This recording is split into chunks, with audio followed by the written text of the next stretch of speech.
Olá! Hoje falaremos sobre arquitetura neogótica. Gente, no vídeo da semana passada eu fiz uma introdução sobre este tema, sobre arquitetura neogótica, sobre o que inspirou esse estilo, né? O que é o neogótico em si. Enfim, falei um pouquinho sobre o livro do Corcunda de Notre Dame, que ele é muito importante para a criação desse estilo, do porquê que o gótico ficou na moda de novo, porque assim, neogótico é o novo gótico. O estilo gótico, ele pertenceu à Idade Média e o neogótico, ele está presente no século XIX, ou seja, muito tempo depois mesmo. Ele voltou a ficar na moda. E Victor Hugo tem um grande papel nessa questão.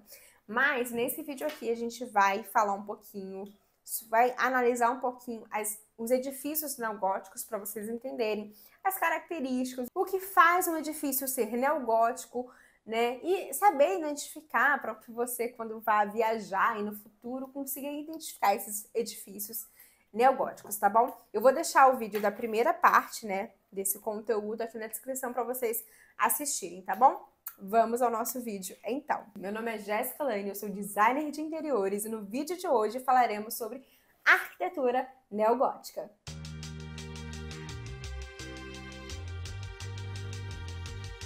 Então, gente, só para a gente recapitular aqui, por que o estilo neogótico surgiu? Primeiro, por conta de uma exaustão do estilo neoclássico, inclusive neoclássico é o estilo novo clássico, porque ele é inspirado na arquitetura greco-romana da antiguidade clássica. E o neoclássico é um estilo ali do século XIX também. Então, é uma exaustão desse estilo neoclássico, por conta desse boom dos revivals de estilos arquitetônicos, que surgiu por conta também dessa exaustão com o estilo neoclássico, com os estilos mais objetivos, diretos, racionais. É uma reação também contra a Revolução Industrial. O povo estava com medo da Revolução Industrial, de que as máquinas iriam dominar o mundo e que muita coisa ia acontecer. E não, vamos focar no homem, no trabalhador, vamos focar nos nossos sentimentos e tudo mais. E aí por isso que também eles voltam para esses estilos mais antigos, diferentes, para sair um pouco desse estilo da Revolução Industrial, que vai ser outra coisa. E também acontece por conta, né, do livro que já mencionei para vocês, O Corcunda de Notre Dame. É um livro que bombou naquela época, século XIX, quando foi lançado. Ele foi lançado, gente, se não me engano... Ai, meu Deus, deixa eu me ver aqui, que eu não vou lembrar de cabeça, jamais lembraria a data de lançamento de um livro. Ó, ele foi lançado em 1830 como Notre Dame de Paris, de 1482, e depois com esse novo nome em 1832. Então, com este livro, o gótico voltou a ficar na moda. Então, gente, o intuito desse vídeo aqui é fazer você entender o que é uma arquitetura neogótica, saber identificá-la, para que quando você for viajar por aí, você consiga apontar e falar aquilo ali é neogótico, aquilo ali é gótico, para que você também aumente aí o seu repertório visual, treine a tua criatividade, treine o teu olhar, para que você consiga ter outras referências visuais, tanto na questão da arquitetura mesmo, né, de criar monumentos, mas também em outras áreas, né. Se você pode aplicar esses conceitos neogóticos numa arquitetura de interiores, no design de interiores, na moda, no design gráfico, em diversas áreas onde se trabalha com a criatividade, com a criação em si. Por isso que eu amo estudar arte, história da arte, porque realmente a gente tem muito repertório, a gente conhece muita coisa que já deu certo, e que a gente consegue trazer isso de inspiração de alguma forma para a nossa realidade. Foi o que eles fizeram, né? Eles pegaram o estilo gótico, traduziram, criaram de uma forma que fosse funcional no século XIX e transformaram em neogótico. Então é o que a gente vai fazer. Pode fazer também, sabe? Inclusive, vocês sabiam que a logo da Louis Vuitton foi inspirada numa rosa saia gótica? Então, uma logo, gente, inspirada no gótico, na arquitetura gótica. E não fica aquela logo escancarada que você olha e fala, nossa, que gótico isso. Não, o designer, ele soube traduzir usar de inspiração, mas sem ser direto, sem ser caricato. Ele soube realmente levar aquela inspiração, aquela referência visual dele, de fato, para o estilo dele, entendeu? Traduziu para o estilo dele. Isso é muito bacana. Prestem atenção e saibam traduzir para o estilo de vocês em qualquer área que vocês trabalhem com a criação em si, tá? Bom, vamos lá para o nosso primeiro edifício, que é a Abade de Fonthill. Ela ficava em Wiltshire, na Inglaterra. Ela não existe mais, né? Ela tinha uma torre octagonal, gente, de 85 metros de altura. Era provavelmente o pé direito mais alto assim do mundo, tinha 37 metros de altura. Essa torre, ela desabou depois de um tempo, por conta de algumas questões estruturais. Ela desabou em 1807 e o resto da torre caiu 8 anos depois. Hoje só restam ali alguns destroços. E por que eu tô falando dessa torre se ela nem existe mais? Dessa catedral se ela nem existe mais? Catedral não, desculpa. A Abade de Fonthill, na verdade, foi uma residência onde morava um cara lá, uma família e tal. Eu tô falando dela porque ela foi o primeiro edifício neogótico a surgir da época, né? E ela tinha uma arquitetura realmente muito diferente para o período, século XIX, em que foi construída. Então ela é importante por conta dessa questão histórica. Foi a primeira, mesmo que não exista mais hoje, tá bom? E também é bacana falar dela porque fica na Inglaterra e a Inglaterra tem um papel importante para o neogótico. Foi na Inglaterra que o neogótico bombou, explodiu. Tem muita coisa neogótica na Inglaterra. Por quê? A Inglaterra ela tinha chegado no seu auge global, então ela estava bombando. E para a construção dos novos edifícios, né, do que eles estavam fazendo lá, eles precisavam escolher um estilo arquitetônico. Isso é muito comum, tá, gente? Quando um país, né, vai construir ali, por exemplo, a sua capital, eles escolhem um estilo arquitetônico para fazer os edifícios que precisam estar dentro de uma capital.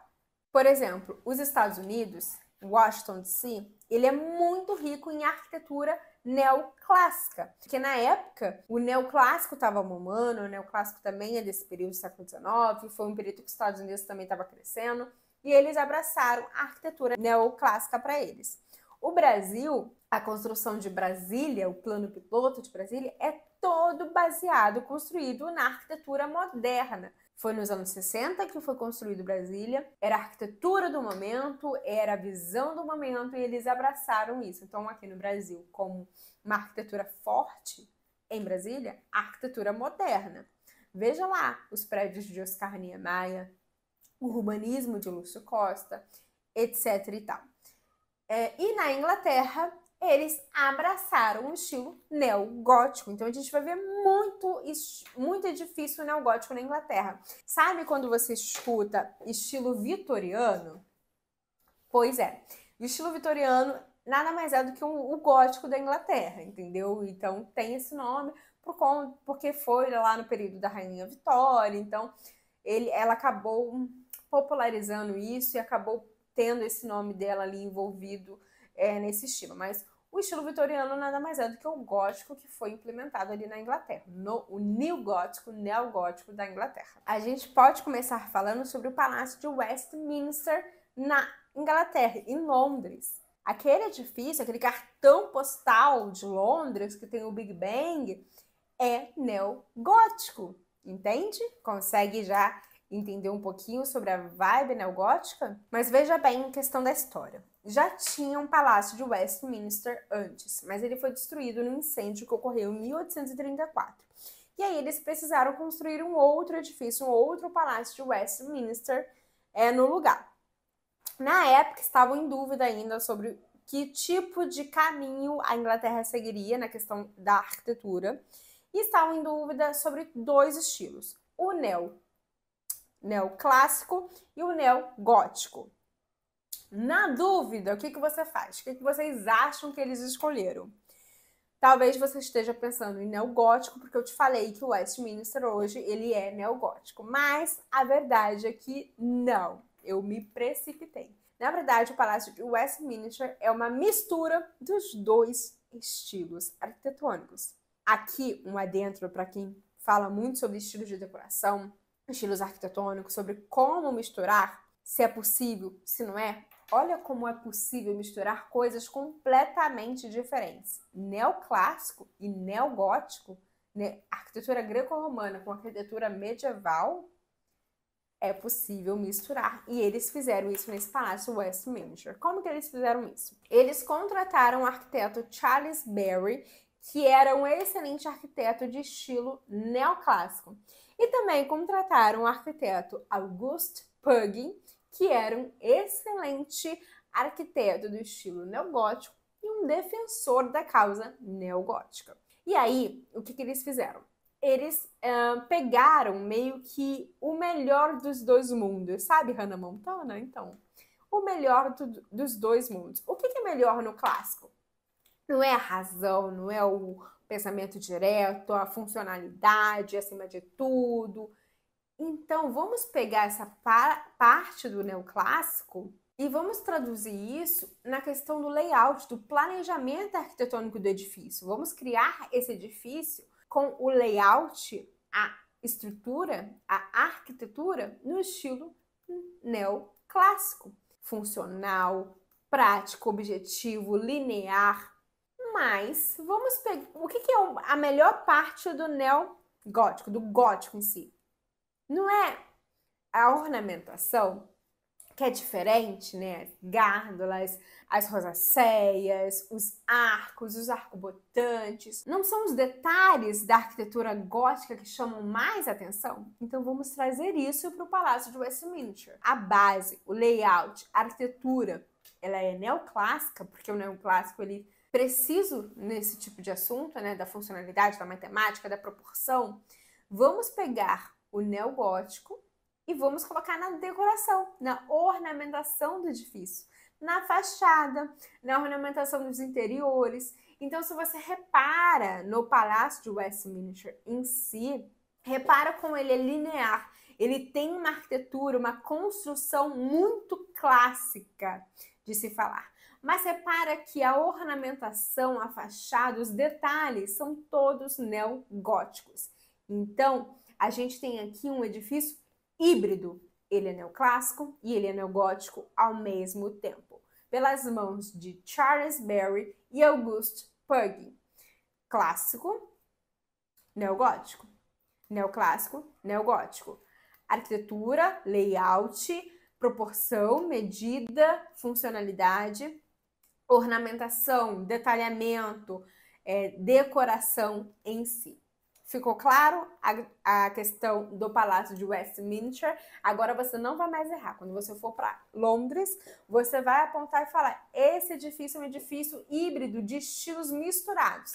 Ele é clássico e ele é gótico ao mesmo tempo. Ele é neoclássico e ele é neogótico ao mesmo tempo. Aqui eu já quero chamar alguma atenção para as características do estilo neogótico, para que você não confunda com nenhum outro estilo que exista nesse mundo, tá? E mais do que isso, eu já vou chamar a atenção para alguns detalhes que diferenciam esse neogótico do século XIX com o gótico da Idade Média. E para começar, apesar de originalmente ter sido um estilo destinado às igrejas, às catedrais, o neogótico ele não se limita a elas. Foi um estilo, gente, que foi usado em prefeituras, hotéis, residências, enfim, um monte de tipo de edifício com os mais diversos tipos de, enfim, de uso, inclusive nas igrejas. E esse seria o caso do Museu da Universidade lá em Oxford. Esse prédio foi construído em 1859 por Benjamin Woodhard. A gente tem colunas góticas em ferro fundido, que é uma solução da Revolução Industrial. Então, ferro fundido não tinha na Idade Média. Então, se você está vendo uma coisa gótica, com aparência gótica, mas tem ferro fundido envolvido nela, é porque ele, na verdade, é neogótico, é lá do século XIX, porque o ferro fundido foi aparecer na arquitetura somente neste período. E aqui eu volto naquele assunto que eu falei, que o estilo neo alguma coisa, ele não é uma cópia exata do estilo que ele está se inspirando. Ele é uma releitura, ele é uma influência, ele se influenciou por aquele estilo, mas ele traduziu para os dias atuais em que ele foi construído. Materiais atuais, técnicas atuais, orçamento, né, para construção atual. Então, nem sempre dava para construir, né, tinha dinheiro para construir com tanta detalhamento, com tanta delicadeza como era naquela época, que era mais acessível, talvez. Então, tem vários quesitozinhos que a gente precisa pensar. Então, não tem como você chegar ao século XIX e construir exatamente como era na Idade Média. Assim como não tem como hoje, em 2024, a gente criar um edifício exatamente como eram os edifícios neoclássicos. Não tem como, não temos os mesmos materiais, não temos as mesmas técnicas, não temos profissionais que saibam fazer como era antigamente, né? Hoje em dia não tem ninguém especializado aí em arquitetura neogótica, como é que faz? Então a gente pode se inspirar, fazer uma releitura e usar, né, traduzir e construir hoje, com essa releitura mais contemporânea, mas não tem como a gente copiar 100% igual. Vocês também podem reparar, gente, nos tijolos que eram usados nas arquiteturas neogóticas. Esses tijolos também foram uma invenção da Revolução Industrial. Eles eram feitos para ser mais duráveis, resistentes, mais acessíveis também, mais baratos também. E é uma coisa que a gente não tinha ali na Idade Média. Então vocês conseguem perceber que os materiais são muito atuais daquela época. Então a gente tem aqui como, por exemplo, a Catedral de Guildford de 1961, em Guildford, lá na Inglaterra, tá? Os tijolos aqui foi tudo escolhido para realçar essa modernidade da época, tá? Eles realmente queriam... o que acontece? Muitos arquitetos, eles queriam, sim, trazer essa releitura do passado, esse estilo do passado, mas eles também queriam mostrar a modernidade, os tempos modernos, as novas invenções, olha como temos aqui novos materiais. Então, eles meio que faziam uma composição das duas coisas.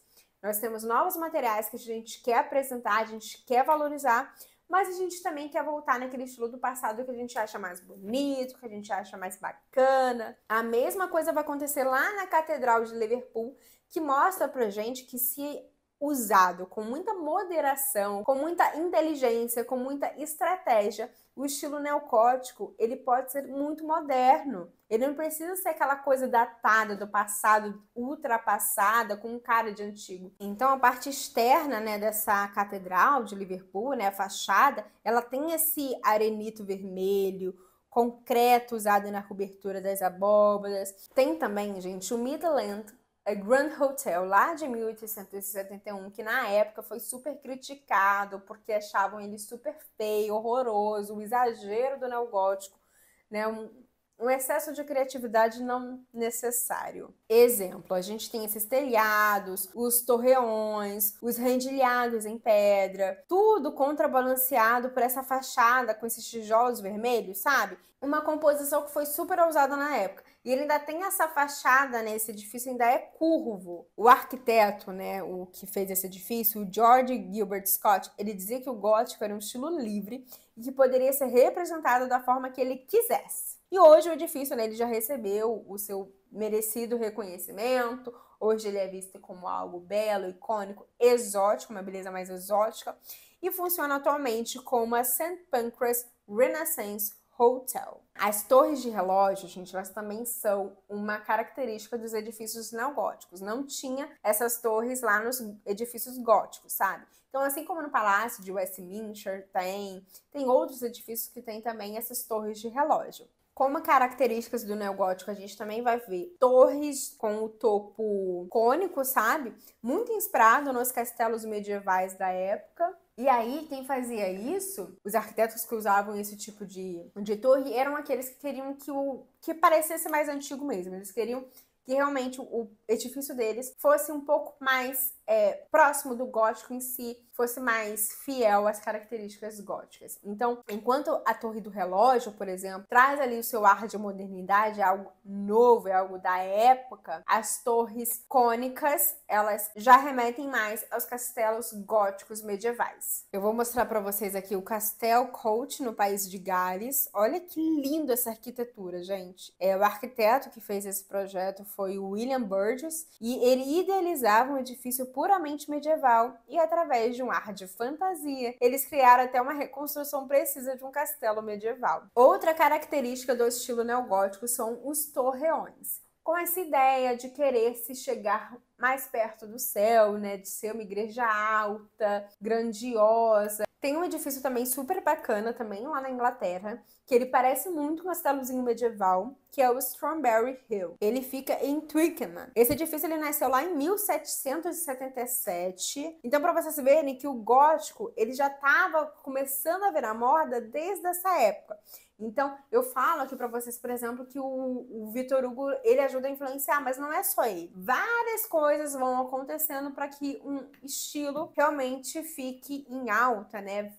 Vire o que ele vire, né? Eu tenho uma professora que ela costuma dizer que ninguém dorme, sei lá, neoclássico e agora neogótico, sabe? É tudo um processo que vai acontecendo, bem pouquinho, bem lentamente, até realmente a gente ter aquele marco ali. Então, se a gente olhar para o Strawberry Hill, olha como ele é um estilo neogótico, mas diferente dos outros que eu mostrei até então, né? É o comecinho de tudo, sabe? Bom, gente, vamos agora falar um pouquinho de Estados Unidos. Eu quero, na verdade, só mostrar um edifício lá para vocês de Nova York em si, que é um edifício que eu acho a coisa mais linda do mundo. Estou falando do projeto de Cass Gilbert, 1913, tá? Então, século XX já, ainda tínhamos edifícios neogóticos sendo construídos, porque também ninguém um dia para e fala assim, gente, a partir de hoje, não levantem mais nada neogótico, tá? Porque a gente já mudou, estamos agora em outra fase da vida. Não, realmente, até para ter essa transição para um outro estilo, também é uma coisa que vai acontecendo de maneira sutil. Então, vamos falar sobre o edifício Woolworth. Gente, para mim, isso é uma obra de arte em formato de arranha-céu, porque eu acho a coisa mais linda do mundo, de verdade. Assim. Woolworth também é um edifício híbrido, então, assim como o Palácio de Westminster, aqui nós também temos um estilo mesclado. Vocês vão reparar que a fachada, ela é bem moderna, né? A estrutura, assim, é bem moderna. A gente vai ter toda a construção, a estrutura da construção feita em aço, apresentando ali essa base bem moderna, né? Mas a parte da decoração, tanto exterior quanto interior, são neogótica. Então a gente tem o modernismo e o neogótico aqui andando de mãos dadas e nos introduzindo mais um edifício híbrido misturando estilos de arquitetura. Inclusive, o Woolworth ele foi o edifício mais alto do mundo por 20 anos, com seus 241 metros de altura. E ele também tinha um sistema de elevadores mais sofisticados do mundo. O que já nos mostra, né, que ele realmente tinha essa característica de ser ultramoderno, ultra atual, que abraçava as causas industriais. Se vocês repararem também nesse edifício, não tem nenhum elemento horizontal, é tudo vertical. Tudo para dar essa impressão de um edifício alongado, de um arranha-céu, de algo que se ergue para o topo. E vendo, né, o edifício Woolworth para os edifícios como eu mostrei anteriormente, vocês já conseguem reparar a diferença do estilo americano para o estilo da Inglaterra? Para vocês repararem também que lugares diferentes vão fazer releituras diferentes. Então, na Inglaterra, os edifícios eram mais baixos. Nova York, estamos falando de arranha-céus. Então, pensa sempre nisso, que também as culturas diferentes, né? Enfim, pensamentos diferentes vão fazer releituras diferentes também. Para concluirmos aqui o nosso raciocínio, a dramaticidade, ela é a chave, o ponto-chave para esse estilo neogótico, tá? Então, ele é dramático, ele tem detalhe, ele tem lá, né? Ele tem personalidade, ele tem identidade. E, para fecharmos, eu vou ler mais alguns trechinhos deste livro aqui, que é fenomenal e que me trouxe inspiração para fazer este vídeo aqui para vocês, analisando alguns edifícios neogóticos, para a gente ver um pouquinho o que aconteceu para realmente a gente vir de uma sociedade que estava demolindo edifícios antigos, edifícios medievais, porque não estava mais gostando daquilo, para construir edifícios modernos, novos, para uma sociedade que não. Vamos restaurar a Notre Dame de Paris, vamos fazê-la o cartão postal da cidade de Paris, que na época de Victor Hugo inimaginável, ele estava lutando para que isso acontecesse. Hoje em dia, a catedral pegou fogo e mesmo assim estão se mobilizando muito dinheiro, muita mão de obra para restaurá-la, porque ela é um símbolo que não se deve deixar morrer. E, além do mais, como que novos edifícios inspirados nesse estilo antigo foram surgindo, foram tomando forma e a gente foi tendo arquiteturas maravilhosas ali no século XIX. Eu vou ler aqui para vocês a página 21. Em todo caso, qualquer que seja o futuro da arquitetura e a maneira como nossos jovens arquitetos, na expectativa dos novos monumentos, venham a resolver a questão dessa arte, conservemos os monumentos antigos. Inspiremos, se for possível, a nação com amor pela arquitetura nacional. É esta, declara o autor, uma das metas principais deste livro, uma das metas principais de sua vida. O Corcunda de Notre Dame talvez tenha aberto algumas perspectivas verdadeiras com relação à arte da Idade Média. Essa arte maravilhosa até agora desconhecida por muitos ou, o que é ainda pior, equivocadamente conhecida por outros. Gente, leiam este livro. Por favor, vocês não vão se arrepender. Eu estou, assim, apaixonada. É um dos meus livros favoritos da vida, que eu com certeza vou querer reler no futuro, quando esse conteúdo aqui me sair um pouco da memória, eu vou querer reler para sempre estar entrando novamente. Eu vou deixar o link na descrição da Amazon, tá? Para vocês comprarem, adquirirem essa edição aqui da Zaha, dessa editora, que é uma edição muito linda, porque ela é capa dura, tem essa capa linda, tá muito bem editada, tem as notas de rodapé aqui que explicam muita coisa, que complementam com muita informação bacana, interessante. Tem as artes também, que nos ajudam ó, a ter a visão mental, tá vendo? A visão mental, ó. A referência visual do que a gente está lendo. Então, isso é muito enriquecedor para a narrativa, né, do livro. Olha, deixa eu ler um outro trechinho aqui para vocês.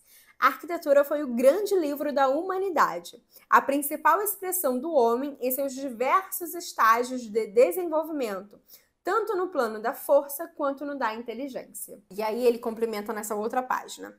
Um edifício é um livro bem mais sólido, durável e resistente.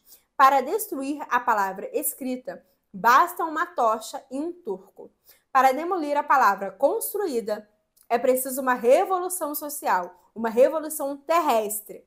Os bárbaros passaram pelo Coliseu, o dilúvio e talvez pelas pirâmides. Bom, eu espero que você tenha gostado do nosso conteúdo, desse vídeo, que ele realmente tenha sido enriquecedor para você. Eu vou deixar aqui para você de recomendação o vídeo sobre Arne Jacobsen, um arquiteto e designer modernista, onde eu também analiso vários edifícios dele, edifícios modernos, mobiliários modernos, e vou deixar também aqui o videozinho sobre a arquitetura de Buenos Aires, da última viagem que eu fiz, que tem uma arquitetura rica em neoclássico e também no Art Nouveau. É isso, vejo você na semana que vem. Tchau, tchau!